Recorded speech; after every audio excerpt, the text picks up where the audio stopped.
একটা বৃত্তের চারপাশ দিয়ে যদি ঘোরো, তার যে পরিধি সেটার যদি অনুপাত দেওয়া থাকে, ব্যাস বার করবে কি করে?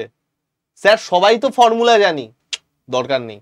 একটা সেরা ট্রিক শেখাবো আজকে, যেখানে তোমাকে যে অনুপাতে দিয়ে দেখ না কেন যে কোনো অনুপাত বার করতে পারবে। দেখো, ধরো তোমাকে যদি বলে দেয় যে দুটি বৃত্তের ব্যাসার্ধের অনুপাত, দুটি বৃত্তের ব্যাসার্ধের অনুপাত R1:R2 বা ধরো A:B বলে দেওয়া আছে, তাহলে মনে রাখবে এর সাথে সাথে ব্যাস বা পরিধির অনুপাত সমান হবে, ব্যাস বা পরিধির অনুপাত সমান হবে, এবং ক্ষেত্রফলের অনুপাত হয়ে যাবে A²:B²।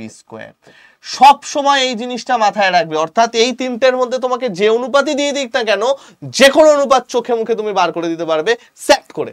দেখো, দুটি বৃত্তের পরিধির অনুপাত 1:8 দেওয়া আছে, তাহলে ব্যাসের অনুপাত কত হবে? বন্ধুগণ আমরা কি জানি, পরিধির অনুপাত, ব্যাসের অনুপাত, ব্যাসার্ধের অনুপাত সব সমান হয়।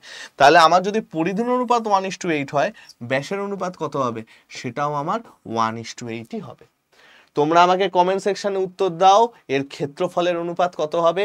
আর এরকম ধরনের সেরা সেরা ট্রিক শেখার জন্য অবশ্যই আমাদের চ্যানেলটাকে সাবস্ক্রাইব করে নিও। আর একটা ছোট্ট কাজ করো ভাই, দেখবে প্লেলিস্ট সেকশনে কমপ্লিট PYQ সেরা সেরা ট্রিক দিয়ে শেখানো আছে, অবশ্যই সেটা চেক করে নিও। আসছি বন্ধুগণ, ভালো থেকো।